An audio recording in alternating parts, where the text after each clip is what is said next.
Youth પાર્લામેન્ટના આજના કાર્યક્રમમાં આપણે हमारे बीच उपस्थित गुजरात के आदरणीय मुख्यमंत्री श्री भूपेन्द्र भाई पटेल साहब, डॉक्टर पूज्य ज्ञानवत्सल स्वामी जी,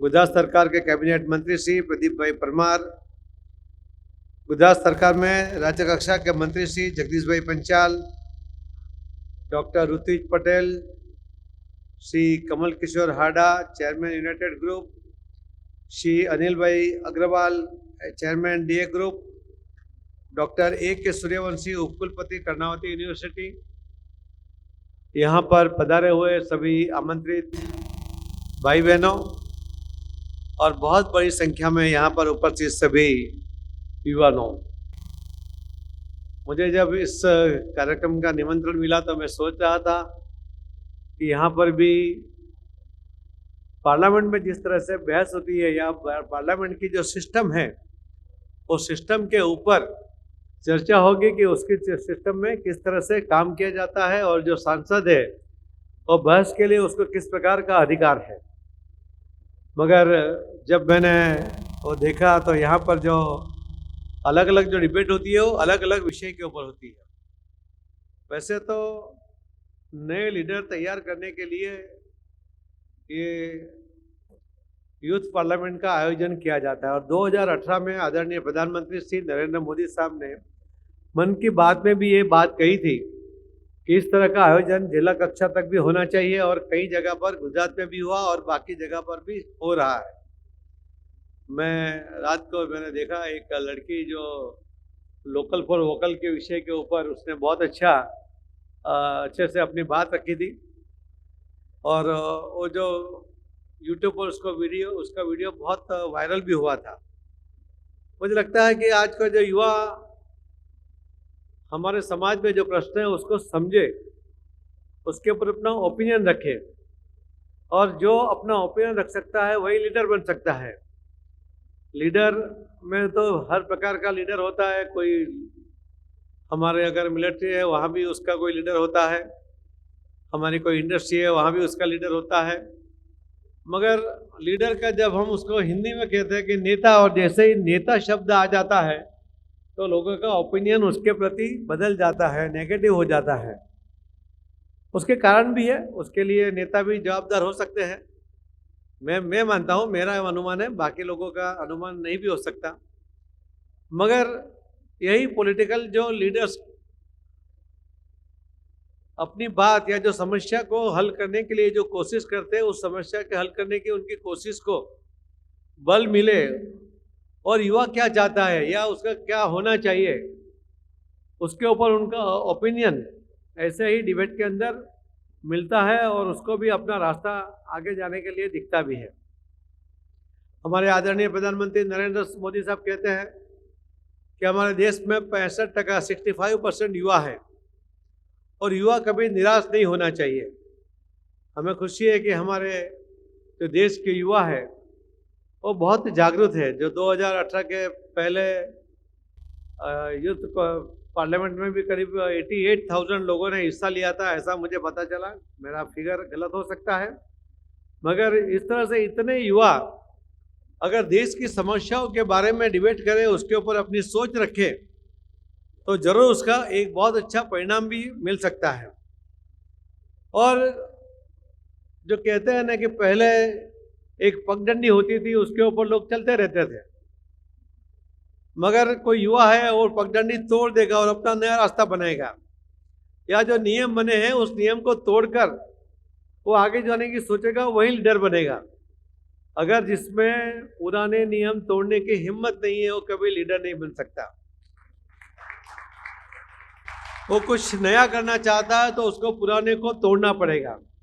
पुराना गलत है ऐसा नहीं कह सकते, मगर जिस सांप्रत स्थिति के अंदर उसके बारे में निर्णय किया गया होगा और उस टाइम की वो आवश्यकता होगी या उसके पास जो भी संसाधन होंगे उसके आधार पर उन्होंने जो निर्णय किए होंगे इसके लिए वो नियम बने होंगे। मगर जब समय बदलता है तो उसके साथ साथ संसाधन भी बदल जाते हैं, उसमें बढ़ाव भी हो जाता है, आवश्यकता भी बदल जाती है, प्रश्न भी बदल जाते हैं और उसके उपाय भी बदल जाते हैं। और जब कोई एक लीडर एक ढांचे से देखता है, एक सिस्टम से देखता है, और उसको कोई निर्णय लेने के पहले बहुत सी बातों के ऊपर ध्यान देना पड़ता है। अगर पॉलिटिकल लीडर है तो उसको वोट का एक ध्यान रखना पड़ेगा कि कोई नाराज ना हो, उसके वोट में कमी ना हो, पार्टी को डैमेज ना हो, उसको खुद को डैमेज ना हो। उसके आधार पर जब वो निर्णय करता है तो मुझे लगता है वो सीमित हो जाता है। मगर युवा जब खुलकर अपनी बात रखता है, जब उसको कोई बात की चिंता नहीं होती, उसको अपना विचार रखने के लिए उसका क्या असर होगी, कौन नाराज होगा, उसकी चिंता नहीं होती है, तो खुलकर जब वो अपनी बात रखता है तो बिल्कुल वो स्पष्ट होता है। और वो स्पष्ट जो उसका ओपिनियन होता है, उसके आधार पर जब निर्णय भी होता है तो मुझे लगता है वो बहुत लंबे अरसे तक उसका फायदा भी मिलता है। कभी किसी ने देखा है कि कोई बहुत बड़े बूढ़ा कोई लीडर हो, कोई भी फील्ड में हो, और उसने कोई निर्णय कर लिया हो? ऐसा कभी नहीं होता। कोई भी निर्णय अगर क्रांति भी होती है तो युवा ही करते हैं, युवा की ही ताकत के आधार पर क्रांति होती है। और क्रांति करने की ताकत जो युवाओं में है वो हमारे देश में सबसे ज़्यादा है। हमारे देश के टैलेंट की बात अभी पूरे देश में और विदेश में भी होने लगी, उसको मान्यता भी मिलने लगी है कि हमारे देश के जो युवा है उसमें टैलेंट है, और एक खुलकर लोग अभी स्वीकार भी करने लगे हैं। तो ये जो टैलेंट है उसका उपयोग हम अपने देश के लिए क्यों ना करें? और इसीलिए हमारे प्रधानमंत्री नरेंद्र मोदी साहब ने यूथ पार्लियामेंट के ऊपर बहुत दबाव भी दिया था, और उन्होंने खुशी भी व्यक्त की थी कि उनको विचार को अमल में लाने के लिए, जमीन पर उतारने के लिए बहुत अच्छी कोशिश भी हुई और उसमें सफलता भी मिली है। मैं तो जो आज की जो समस्या है वो इतनी अलग अलग प्रकार की है, और इसके अंदर जब युवा अपनी बात, अपनी सोच उसके अंदर रखेंगे, उसके साथ साथ जब वो सोच के साथ उसका उपाय भी दिखाएंगे। डिबेट करना एक अच्छी बात है, और उसकी एक मर्यादा है, और उसका उपाय भी देना चाहिए। कई लोग हमारे पास जब आते हैं तो अपनी समस्या लेकर आते हैं, बस समस्या का उकेल क्या है तो उसके लिए वो स्पष्ट नहीं होता। अगर उसकी समस्या का उकेल उसको खुद को नहीं पता है तो कोई भी उसके लिए कुछ क्या कर सकता है। तो मैं तो युवाओं से भी यही अपेक्षा करता हूं कि जब वो कोई डिबेट करते हैं तो उस डिबेट के साथ अगर वास्तविक फिगर के साथ उसके उपाय भी वो अपने बताए, डिबेट के अंदर उसकी चर्चा करें, तो उसका बहुत बड़ा फायदा मिल सकता है। क्योंकि आपके पास बहुत सारे फिगर्स गूगल के ऊपर भी अवेलेबल हो जाते हैं, आपके पास सोर्सेस है, उसके आधार पर आप जिस तरह से उसका अभ्यास करते हुए उसके ऊपर अपने विचार रखते हैं, तो पूरी मेहनत भी करते हैं, पूरी ताकत भी लगाते हैं, और स्पष्ट शब्दों के साथ उस बात को जब डिबेट के अंदर आप रखते हैं तो उसका एक बहुत अच्छा परिणाम भी आता है। संसद के अंदर जब डिबेट होती है तो वो पॉलिटिकल हो जाती है। कई बार विरोध पक्ष से बहुत अच्छे वक्ता अपनी बात अच्छे से रखते हैं, मगर उसका तथ्य कम होता है, उसका जो कला है उस कला के आधार पर उसके जो वक्ता है वो जो बात रखने की उसकी जो एक सिस्टम है उसके आधार पर वो अपनी बात अच्छे से रख देता है, मगर उसके देश से फायदा होगा या नहीं, किसी समाज को फायदा होगा या नहीं, इसका बहुत ज़्यादा वो उसकी चिंता नहीं करता है।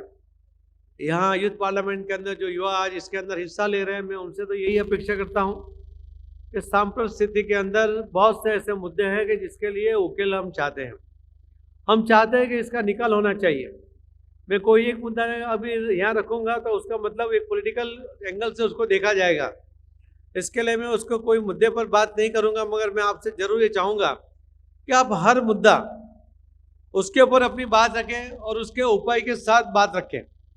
डिबेट के अंदर पॉजिटिव और नेगेटिव क्या हो सकता है उसके ऊपर भी पूरी ताकत के साथ आप अपनी बात रखें। हम जरूर आपकी बात को देखेंगे, बाद में भी। आज मान लो आज हम नहीं सुन पाएंगे पूरी बात, मगर बाद में भी आज तो जैसे आप लोग यूज़ कर लेते हैं, हम भी यूट्यूब पर आपको देख ही लेते हैं, पढ़ भी लेते हैं, सुन भी लेते हैं, तो उसके आधार पर हम हमारे यहाँ कुछ न कुछ नया करने की कोशिश करते हैं। अब तो हमारे पॉलिटिकल पार्टियाँ भी युवाओं को बहुत ज़्यादा महत्व भी देती है। आप देख रहे होंगे हमारे दो मिनिस्टर जो है वो दोनों युवा है, हमारे मुख्यमंत्री भी 60 के नीचे है, तो ये भी युवा ही कहे जाएंगे। तो इस तरह से तो ये युवाओं को जो मौका देने की बात है, उसके ऊपर विश्वास रखने की बात है, तो ये बात से फायदा भी होता ही है। हम टेक्नोलॉजी की बात जब करते हैं, जब युवा बात करते हैं कि टेक्नोलॉजी का उपयोग होना चाहिए, हम पॉलिटिकल पार्टी के अंदर भी टेक्नोलॉजी का बहुत उपयोग करने लगे हैं और उसका बहुत अच्छा फायदा भी हमें भी मिला है। और ये सब आप लोगों में से ही सीखे, आपके में से ही कोई ना कोई युवा हमें आकर अपना प्रोजेक्ट दिखाता है, कोई ना कोई जब वो नई शोध करता है तो वो आकर दिखाता है, हम उसको उसके ऊपर काम करते हैं तो उसका फायदा हमें जरूर मिलता भी है। तो हम चाहेंगे कि आपके डिबेट के अंदर देश के लिए और गुजरात के लिए कोई अच्छा हो, कोई ऐसा विषय मिले कि जिसके अंदर हमारे आदरणीय मुख्यमंत्री अपनी सरकार में कोई निर्णय करके आगे बढ़े, जिससे वजह से गुजरात को फायदा हो, देश को फायदा हो। हम जरूर कहेंगे कि हमारे मुख्यमंत्री अगर करने जैसी कोई भी बात होगी तो जरूर करेंगे, ऐसा मुझे विश्वास है। और जब भी कोई डिबेट का मतलब ये होता है कि वो डिबेट के अंदर से जो सारांश निकलता है उसका अमल होना चाहिए। तो आपकी बात को जमीन पर उतारने की हम पूरी कोशिश करेंगे। जो यूथ पार्लियामेंट का आज आयोजन किया है, जिस तरह से स्वागत हुआ उस कार्यक्रम में, जिस तरह से युवाओं ने हिस्सा लिया, यही बताते हैं कि युवा पॉलिटिकल इसमें भी सक्रिय, राजकारण में भी वो सक्रिय है और उन्हें उसमें अंदर इंटरेस्ट भी है। नहीं तो पहले कहते थे कोई कहेगा युवा कि मुझे पॉलिटिकल पार्टी में जाना है तो घर वाले कहेंगे इसको कोई काम नहीं है या उसका विरोध करेंगे। आज ये स्थिति नहीं है। आज युवा अपनी बात क्यों जाना चाहता है, कौन सी पार्टी में जाना चाहता है, उसका वजह क्या है, वो किसको फॉलो करता है, वो क्या करना चाहता है, इस सभी बातों के ऊपर स्पष्ट होता है। तो आप सबको भी हम निमंत्रण करते हैं कि आप भी जुड़िए, कोई पार्टी के साथ जुड़ने का मैं नहीं कहता हूँ, जहाँ भी आप राजकारण में सक्रिय हो जाइए, जिससे अगर कोई गलत होगा तो उसको भी रोक सकते हैं और कुछ अच्छा करने के आपका सुझाव होगा उसके ऊपर भी काम हो सकता है। फिर से मैं मुझे आमंत्रित करने के लिए ऋतिक जी को और सबको बहुत बहुत धन्यवाद देता हूँ। आप सबने मुझे सुना उसके लिए आपको भी बहुत बहुत धन्यवाद। मुझे कोई कार्यक्रम में जाना है उसके लिए मैंने आदरणीय मुख्यमंत्री से पहले से ही छुट्टी ले ली है। आपसे भी मेरी विनती है कि मुझे आप रजा दीजिए। बहुत बहुत धन्यवाद। जय जय गरी गुजरात।